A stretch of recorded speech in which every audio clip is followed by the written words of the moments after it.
Tonight we're going to ask the question, was Jesus crucified? I know what you all think, but we want to cover it a little bit in case we need to be able to defend our faith and need to be able to look at the different things that we believe and examine them. And that's something I'm hoping that we can do, especially as we go through these different areas of apologetics, learning how to defend our faith and talk to people about our faith. It's not so that you can win arguments. If you're going to try to win arguments, forget it, because somebody's always going to come up with something that you don't have an answer for. I don't care how much you know, and they're going to sound like they're smarter than what they really are a lot of times. So, but we still need to be prepared. And so, was Jesus crucified? What do we know about the crucifixion? Is there any evidence that Jesus was crucified? What do you know about the crucifixion? Tell me what you all know. What's in the Bible? What does it say? He was. It says he was. Why? How did the process go?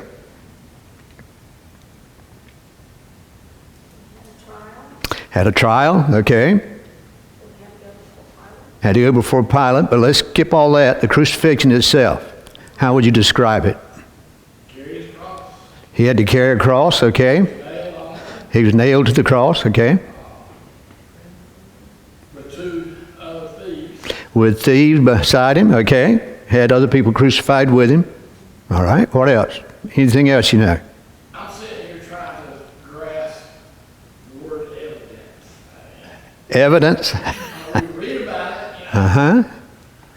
But is there evidence? And that's what we're going to talk about tonight, because we know what we've read in the Bible and we know what the Bible says concerning crucifixion, and a lot of times we take it for granted that other people know because we do, and we've been hearing all of our life. But we've never sat down and really questioned.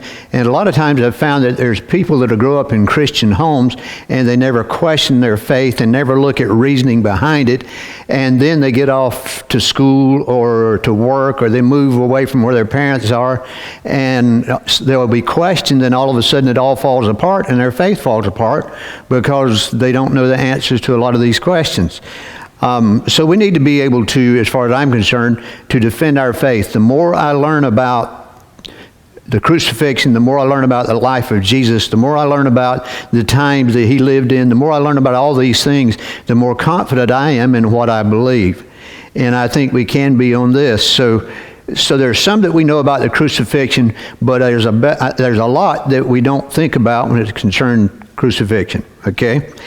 It's highly unlikely that first century Christians would have fabricated or made up this story, as I put up here, would have made up this story about the founder of their faith being crucified. Crucifixion was a horrible death, but it was more than that. It was reserved for the lowest of the low, the worst of the worst criminals. So it's not something, if you were going to establish a religion, you wouldn't want to tell people that the founder of your religion, the one that your religion is based on, was crucified because of what crucifixion was. Come on in.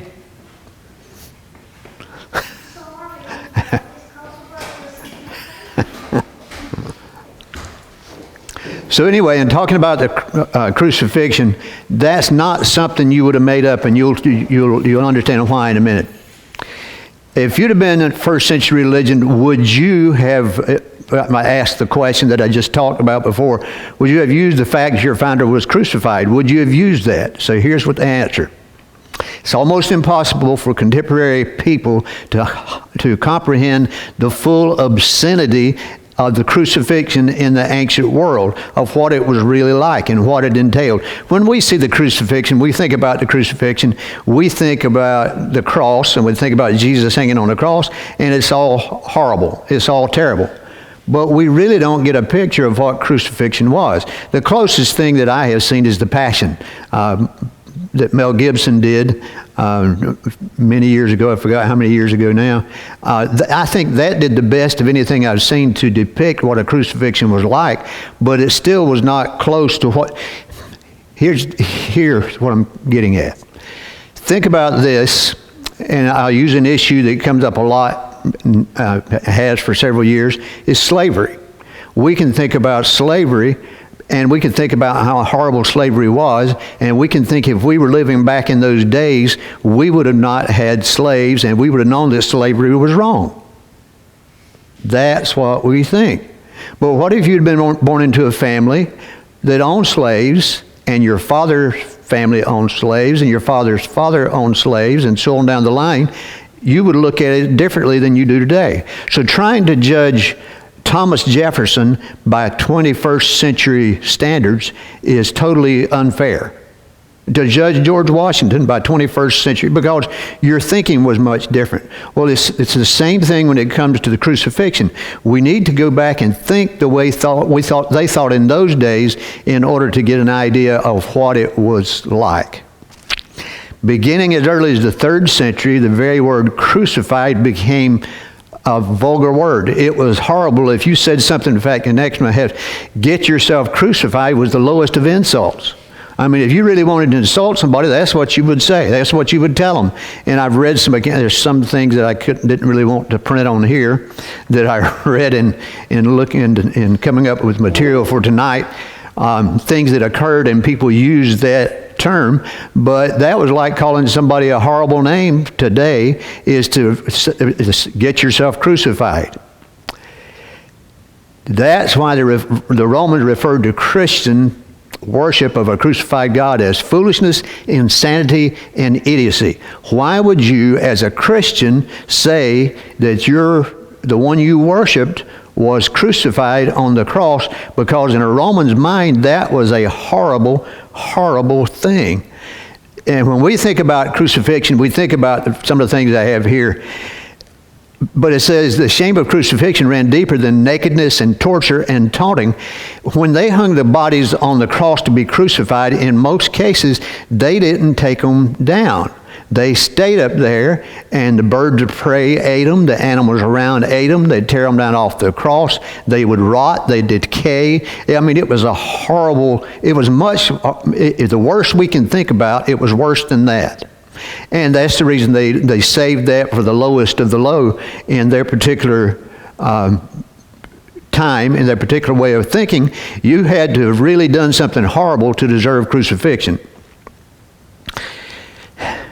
And this tells you that Roman crucifixion was state terrorism.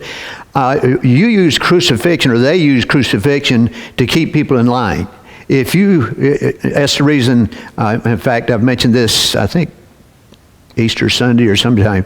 When you'd crucify somebody, you would crucify them along a public road or out where they would be seen by the public, because you wanted people to know what they were up there for. And many times they talk about, they put a sign over the top of it, of the criminal, tell them what their offense was and what they died for. Well, whatever it was on that sign, you didn't want to do that because you knew that could be what happened to you. Not only was it bad for you, it was disgraceful for your entire family.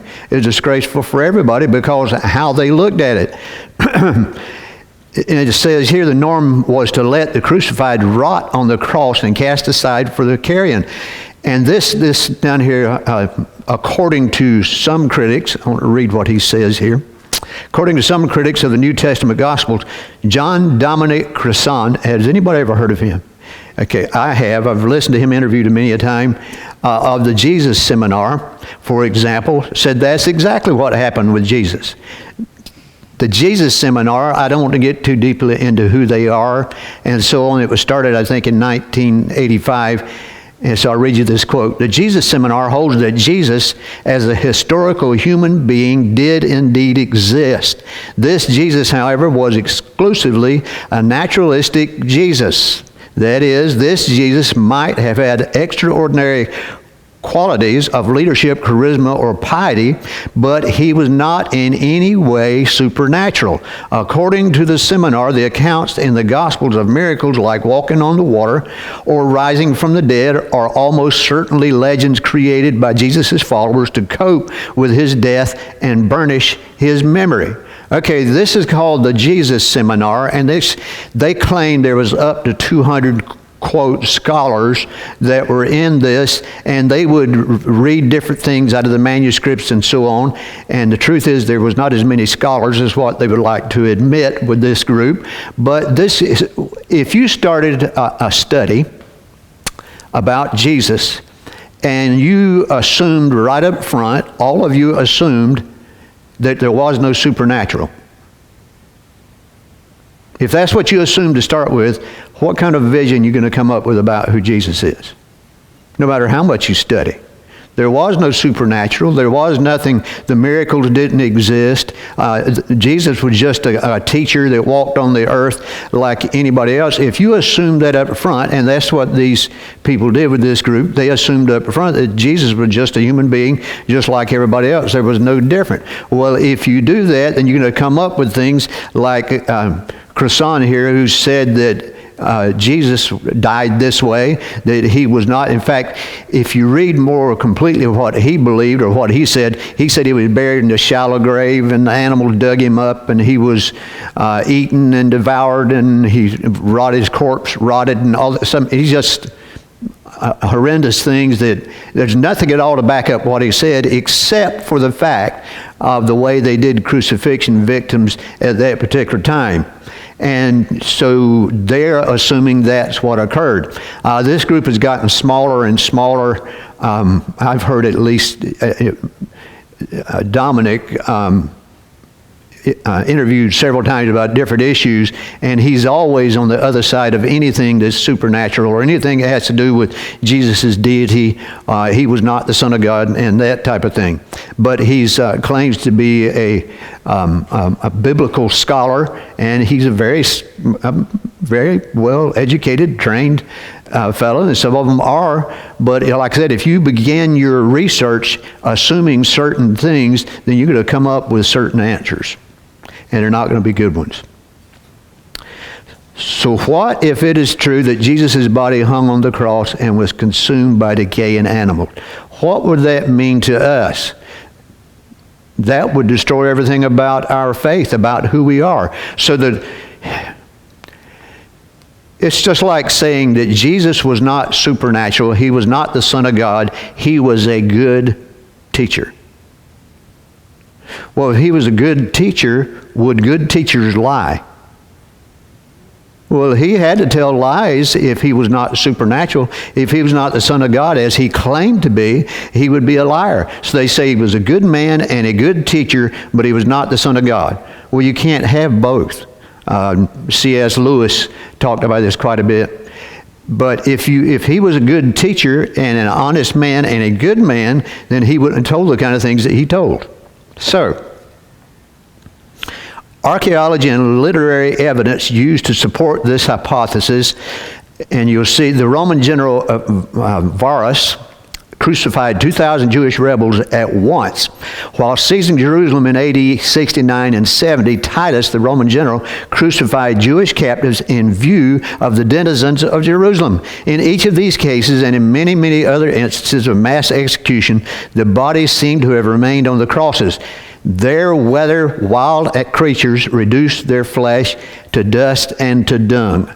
Well, that's what they're going by, is the evidence of what they see. Was there any evidence other than that? You look at what Suetonius, a person of that day, said, a crucified man. He said, the carrion birds will quickly take care of his burial. The vultures hurry, the satirist Juvenal claimed. From dead cattle to dead dogs to crosses, the epitaph of a 2nd century murder victim includes this haunting clause. My murderer was suspended from a tree while still alive for the benefit of beasts and birds. Now, this is writings from back in those days at that time. So this would lead you to believe this is what happened to all crucified victims. So they use this as evidence to show that Jesus was not taken down and buried, because they didn't normally bury people who were crucified, because that would be too honorable. So, will that hold up? Critics even have a bone that support their argument. They said of all the crucifixions, they only have one fragment that is an example of what happened, and this is a picture of it. I've seen it many times. This is the bone and this is the spike driven through it. And they're saying they didn't. Some of you might have seen that before. But this is the only thing they have found. What's interesting about this, when you see Jesus nailed to the cross, and you see pictures of Jesus in pictures, you see nails through his hands. Well, we know if you put nails through somebody's hands, it would pull, the flesh would pull out. It wouldn't hold them up. So either they had to put nails through his hands and then tie him up to the cross, or they had to put nails through his wrist, which was probably what occurred. But with the feet, according to this, they drove the spike through the heel bone. I broke my heel bone. I can tell you that hurt. I can't imagine what it would be like to have spikes driven through both of my heel bones. But anyway, this is a piece of evidence, and they said we just don't have much archaeological evidence to prove, to show what crucifixion was really like. So did they really? So that lends credence to the fact that they say that they were left to rot and they were not buried, and we don't have a lot of evidence of them and so on. How did they do burials back in the first century? This is off the subject a little bit, but how did they do burials back in the first century? Well, they wrapped them, but how did they bury them? Did they dig a hole like we do? We go out to a cemetery. They dig a hole, and either you put in a vault or whatever. Pardon me? They had tombs. What do they do with them after they're in that tomb for a while? If you go over in the Middle East, you'll find ossuaries, stone boxes about this big. It'll have families, the whole family's names on there. And you open it up, it's full of bones. So as the flesh decayed over the years, they would take the bones and put them in boxes, and somebody else would use the tomb where this person was. And that was a practice of the day. That it was not in every case, but that would occur. So burial was much different. There was off the subject again, there's a tribe in Africa that their practice was that when somebody in the family died, you put them up in the top, in the loft of your hut and let them decay. Now, don't you know that got to smelling good after a while? But that's what they did, and then they'd take the bones down and store them away. I'm thinking, you had to realize there's something wrong with that. But anyway, that has nothing to do with this, but I'll get back to this. The point I'm getting at is, burial is not done even today just like we do it. Most burials today, even in the ground, you have a vault, and you put them in a vault. Now, you don't always. I've been to funerals where they just let them down in the ground. The last one I went to like that was Lois and Dot and Doris's brother. What was his name? Not Linwood. The other one. Anyway, he was buried. Rayburn Andrews was one of the ones that helped lower him down. They had planks across the grave, didn't have a vault there, and put the coffin out on it, and they had ropes run under it. And then when they got ready, the guys on each side got up and lifted it up. They pulled the planks out, and they slowly let the coffin down into the ground. And that was probably about 2008, 2009, but that's the last one that I have seen that was buried without a vault. But anyway, we see it as that way, but that's not the way burial is practiced in many, many countries around the world. The more civilized countries it is, but it's not always that way. So when we're thinking about burial and the way Jesus was buried and the way they handled funerals and things of that nature was different than today. And this says the only fragment that has been found in all this time is one cadaver with his heel bone with it and so on. According to the inscription on the side of the man's ossuary, the man's name was John, and he was Jewish. So who knows? Is there any historical foundation for believing that the body of Jesus was entombed in the way that the New Testament Gospels claim?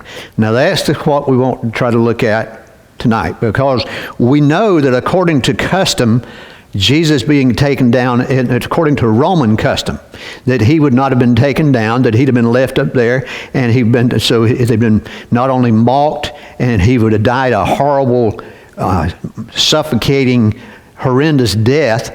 His family would have been disgraced, and he'd have been hung up there. And can you imagine somebody being hung up there that you know is a member of your family, and you see them on a regular basis until they're totally decayed or eaten by animals. That's just horrid. Well, that's the way the Romans practiced crucifixion, the best I can find out. So is there any evidence of it happening, of it being done differently with Jesus? And that's what I want to look at. First thing, the religious leaders would have wanted the body of Jesus buried. They didn't want him to stay up there on the cross. If you remember in the scripture, they mentioned something about it. I won't get to that yet. What did Jewish law, though, say about this matter? You'll find that in Deuteronomy 21:22. It says, if anyone is found guilty of an offense deserving the death penalty and is executed, and you hang his body on a tree, you are not to leave his corpse on the tree overnight, but are to bury him that day, for anyone hung on a tree is under God's curse. You must not defile the land the Lord your God is giving you as an inheritance. So, I was talking about the Roman custom of crucifixion. Well, now what we have running head on with that in Jerusalem is the law of the Jews and the custom of the Jews and what the religious leaders would have wanted. They wanted Jesus out of sight as quick as possible. What was happening the week that Jesus was crucified? The Passover. You remember when they went to see Pilate, they said they couldn't come inside because they would become defiled, and they didn't want to because they wanted to share in the Passover? You remember that scripture? Remember talking about that? Well, that's the way they saw it, and so they would have practiced that custom to some degree. Now, if anybody that handled the body of Jesus was unclean for 7 days, so they couldn't participate in the Passover celebrations. Jewish historian Josephus, some of you have heard me mention Josephus. He was a first century Jewish historian. He was a Roman citizen. It says, contrasted the Jewish perspective of crucified bodies to typical Roman practices. According to Josephus, now this is a quote from what he wrote, Jews are conscientious about their burial practices, so much so that even criminals sentenced to crucifixion are removed and buried before the sun sets.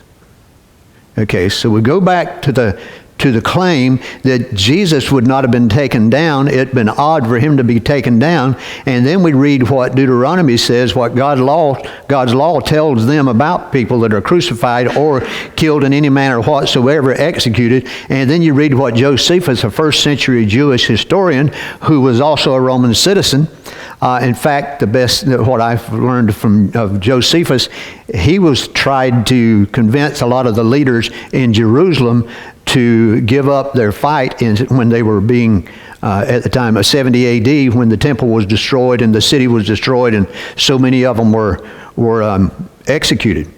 But he says here that it's the practice of the Jews to do that, to take them down. He also stated, he says, Jews must furnish fire, water, and food to anyone who asks, giving directions to the right road, never leaving a corpse unburied. So go back to these Jesus seminar people about their claims about Jesus in the light of what a first century Jewish historian says. Well, there might be something to what the Bible says after all. The Jesus seminar might be wrong. Especially approaching a festival as important as the Passover, the Jewish people, and particularly the religious leaders, would have wanted the body of Jesus removed from the cross. And in the case of a figure as popular and potentially problematic as Jesus was already causing them problems. That's the reason they got him crucified. It's likely that someone would have been willing to bury him. Even who asked to bury him? Who asked for his body? Joseph of Arimathea. He asked for his body and said he would take care of his burial. So what does that mean about Josephus? He was unclean for 7 days if he touched the body. Anybody that took him down was. And it says here at the bottom, even if the act rendered the person ceremonially unclean.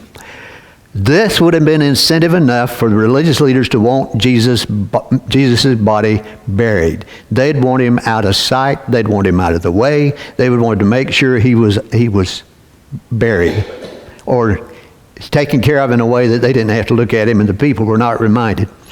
Outside of the Bible, is there any evidence of Jesus' crucifixion? And that's what I want to get at next. Is there any evidence outside? First place, let me back up a minute. People said that when people that say there is no historical documents that prove who Jesus was or the basis of Christianity or anything of that nature. We have Matthew, Mark, Luke, and John. Why would people invalidate all four of them? Except for the fact they don't want to believe them. They said there's no writings. Well, we have thousands and thousands of manuscripts of Matthew, Mark, Luke, and John. We have loads of them, ancient manuscripts of varying age, that support each other. So that in itself is historical evidence to me. But people that don't trust the Bible don't do that. So let's look outside the Bible for just a bit. Did I skip a page? Okay. A historian named Thallus in AD 52. The Gospels report that darkness occurred for 3 hours during the crucifixion. Scholars believe that Thallus recorded the event in a way that minimized the supernatural, trying to explain it as just a natural eclipse. Julius Africanus, a leader of the Roman Empire, was instrumental in that, and this is what he said. This is what he wrote. Thallus, in his third book of histories, explains away the 3 hours of darkness as an eclipse. Have you ever known an eclipse to last for 3 hours? That'd be a weird eclipse, wouldn't it? As an eclipse of the sun, unreasonably as it seemed to me, for the Jews celebrate the Passover on the 14th day according to the moon. The 14th of Nisan was Passover. According to the moon, they have a lunar calendar. The Passion of our Savior falls on the day before the Passover. But an eclipse of the sun takes place only when the moon comes under the sun. And it cannot happen at any other time but in the interval between the first day of the new moon and the last day of the old. That is, at their junction. How then should an eclipse occur when the moon is almost diametrically opposite from the sun? So in other words, this time of month, this time of the year, the sun and the moon would be totally opposite from each other. There's no way a solar eclipse could occur. And he reasoned that out many, many, many years ago. His writings show the fact that Jesus' death were known to and discussed in Rome. In other words, just the fact that they were talking about what happened showed that they were talking about it, showed that there was an event that occurred because they were discussing it. This is people outside of the Christian faith and outside the Jewish community that were discussing what happened within the Roman Empire. And there's many more, and I couldn't list all of them, but you can get the point anyway. As early as the middle of the first century, to the extent that unbelievers like himself thought it necessary to explain the matter of darkness as a natural event. So in other words, because he saw reason to explain away the darkness, proved that the darkness happened. Is that good reasoning? It is to me. It says, but Thallus did not question the historicity of Jesus, nor the 3 hours of darkness that occurred at his death. Rather, he affirmed it. Now, Phlegon, a first century Greek historian, born not long after crucifixion, wrote this. In the 4th year of the 202nd Olympiad, there was a great eclipse of the sun, greater than had ever been known before. For at the 6th hour, the day was changed into night, and the stars were seen in the heavens. An earthquake occurred in Bithynia and overthrew a great part of the city of Nicaea. So here we have somebody else of the era talking about, and he said, the 4th year of the 202nd Olympiad. Well, what does that mean? Said it reveals several key things. The sun was darkened over Christ's death along with an earthquake. Isn't that recorded in the Bible? There was a great shaking. There was an earthquake. The time of the darkness agrees with Matthew 27. His entry also gives us the year of the crucifixion in the 202nd Olympiad, running from July AD 29 to June AD 33. So along that period of time, and that's when most Christians believed that Jesus was crucified anyway. They picked somewhere in that particular span, but that's the date according to what he said at the time that he gave, the way they accounted for years of that time. So he's admitting that there was an earthquake and there was an eclipse. The sun was darkened, and it was darkened for 6 hours. For 3 hours. I'm getting it longer than what it was. So anyway, it was dark for 3 hours. I remember one solar eclipse where it was dark enough where it got. Do you all remember it happening here? We had chickens out, and they went to roost. They thought it was night. And I still remember when the sun started coming back out, the chickens started coming out of the coop, and they were looking around like, that was the shortest night I have ever spent. That's such a puzzled look on her face. But I remember the eclipse, but it didn't last that long. It started getting dark, and then it got dark, and then it got light all of a sudden. It didn't last for 3 hours. So anyway, we have an attestation to it there. Another historian, Philippon, confirmed the historicity of Phlegon's statement by writing, and about this darkness, Phlegon recalls it in the Olympiads. He mentioned the eclipse which took place during the crucifixion of the Lord Christ. And no other eclipse, it is clear that he did not know from his sources about any similar eclipse in previous times. And this is shown by the historical account of Tiberius Caesar. So we're getting more and more people that are seeing this eclipse that lasted for an extraordinarily long time, and they're all placing it about the same time as when it would have been that Jesus was crucified. This is outside of the Bible. Julius Africanus says, Phlegon records that in the time of Tiberius Caesar, at full moon, there was a full eclipse of the sun from the 6th hour to the 9th hour. What time of day is that? Somebody tell me. It's 12 o'clock to 3 o'clock. 6th hour to the 9th hour. Manifestly that one of which we speak. So he's talking about it here as well.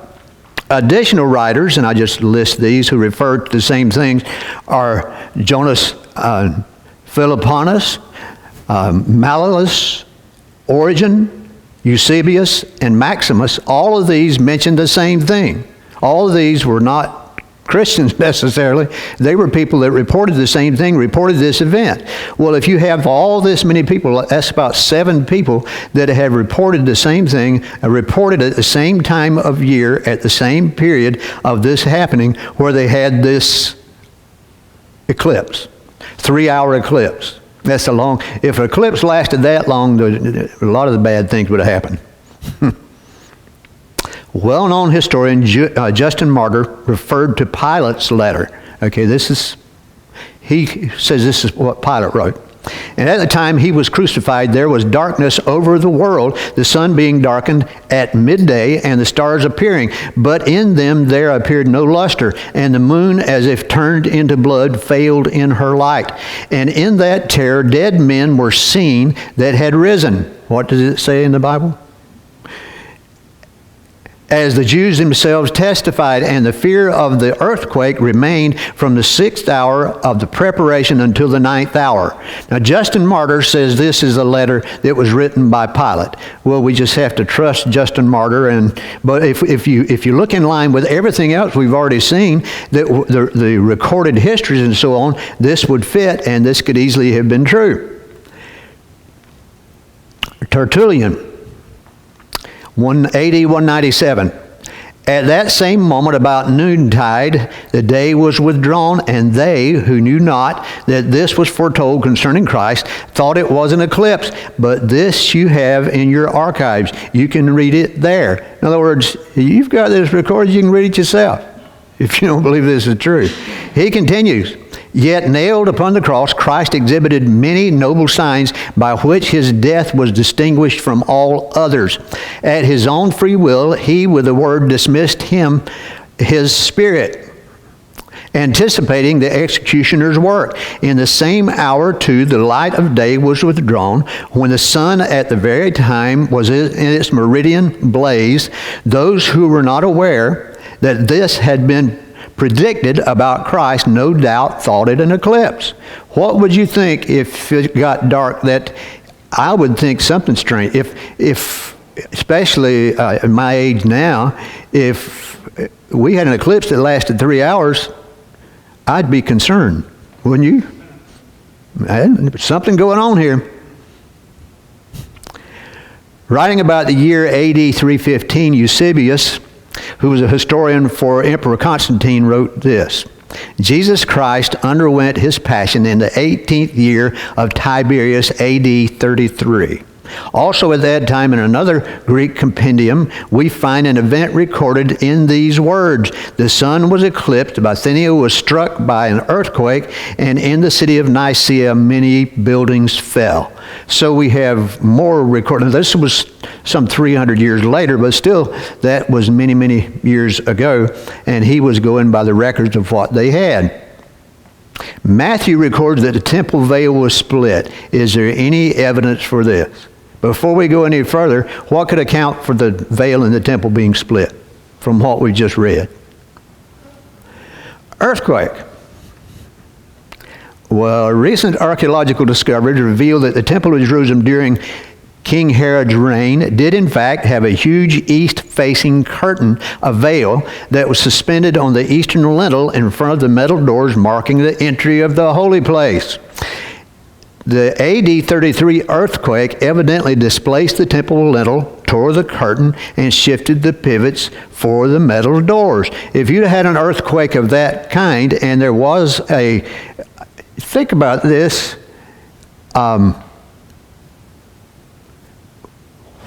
Where was Jesus in relation to the direction of the temple when he was crucified? Where's the veil in the temple? Where was it? It was between the holy place and the most holy place. Okay? If the doors were open at that time, you could see into there and you could see the veil, and you could... There's many people that write, and I don't know that this is true. This is... you have to assume certain things, that where Jesus was, they say at the place he was when he was crucified, that he could have seen in the door of the temple, because he was on the hillside outside the city, and the angle he could have seen in and seen. I don't know if that's true, but it's interesting anyway. But we know that the earthquake did occur, and so the temple veil could have easily been split.